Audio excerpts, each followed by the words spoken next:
ऐसे कई घर हैं।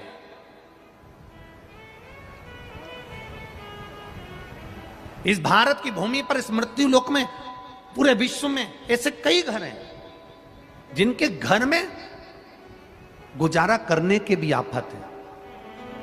पहनने के कपड़े नहीं, किसी के यहां पर भोजन नहीं, किसी के यहां जमीन नहीं, किसी के यहां दुकान नहीं। कोई कोई पूरी जिंदगी किराए के मकान में निकाल देता है। नहीं है।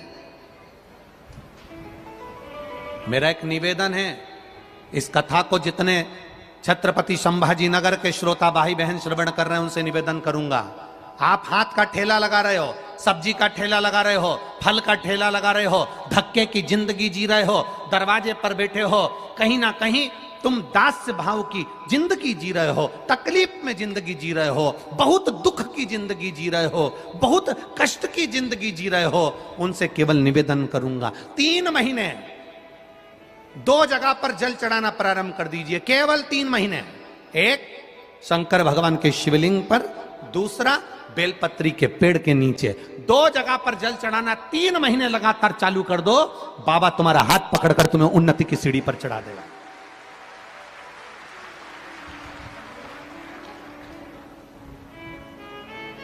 हमें कोई चमत्कार करना नहीं आता और ना हम कोई तंत्र विद्या या मंत्र विद्या जानते हैं।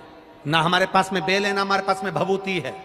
हमारे पास में तो केवल शिव का नाम है। आप श्री शिवाय नमस्तुभ्यम बोलो, ओम नमः शिवाय बोलो, नमः शिवाय बोलो, चाहे महामृत्युंजय मंत्र बोलो, उसका स्मरण करते करते भगवान शंकर के शिवलिंग पर जल, और उसी पात्र में जो जल तुमने शंकर जी को चढ़ाया है उसमें से बचा हुआ थोड़ा सा जल बेलपत्री के पेड़ के नीचे चढ़ाना प्रारंभ कर दो। अलग से बेलपत्री के पेड़ के नीचे चढ़ाने के लिए अलग से लोटा भर के जल जरूरत नहीं पड़ेगी। जो तुमने शिव जी को जल चढ़ाया, जो तुमने देवाधिदेव महादेव को जल चढ़ाया, बस उसी पात्र का जल शंकर जी को चढ़ाओ, उसमें से बचा हुआ थोड़ा सा जल बेलपत्री के वृक्ष के नीचे चढ़ाना प्रारंभ करना। कौन सा बेलपत्री का वृक्ष? जिसकी छाया आपके ऊपर आ रही हो। शिव महापुराण बड़ी सुंदर बात कहता है, ध्यान दीजिएगा।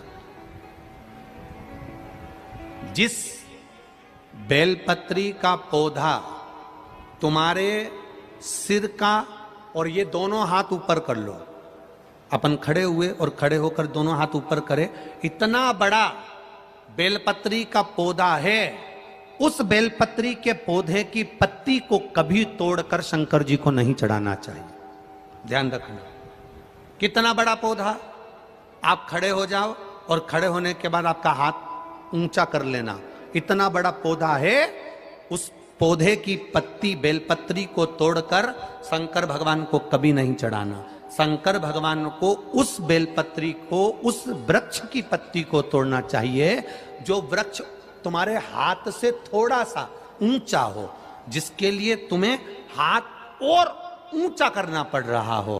जैसे एक बच्चा अपनी मां की गोद में बैठने के लिए दोनों हाथों से उचकता है, आवाज लगाता है, उचकता है, आवाज लगाता है, हाथ ऊपर करता है, तो मां उस बच्चे को गोदी में ले लेती है। उसी तरह उस बेलपत्री के वृक्ष की पत्ती तोड़ना चाहिए जिसने थोड़ी उन्नति कर ली हो, जो थोड़ा ऊंचा हो गया हो। तुम उसको पाने का प्रयास करो तो भगवान भी तुम्हें अपनी गोदी में ले ले। ऐसे वृक्ष की पत्ती तोड़।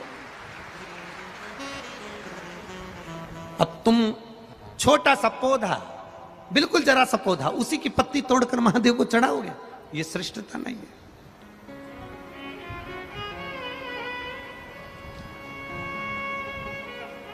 छोटा सा पौधा है, उसकी पत्ती को तोड़कर आप चढ़ा रहे हो महादेव को, उसमें श्रेष्ठता नहीं है।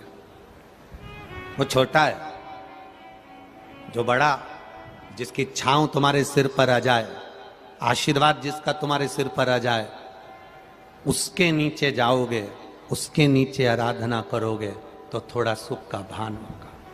जो छोटा पौधा है उसको बड़ा करने का प्रयास करो, और जो बड़ा है उसके नीचे जो शिव जी को एक लोटा जल चढ़ाया, बाद में वो जल ले जाकर आपने बेलपत्री के पेड़ के नीचे समर्पित करा, शंकर भगवान को दिया और फिर बेलपत्र को समर्पित करा। उसका सुख, उसका आनंद, उसकी भक्ति, उसका स्नेह, उसका स्मरण सुख प्रदान करेगा, आनंदता देगा, वो आनंदता प्रदान करेगा।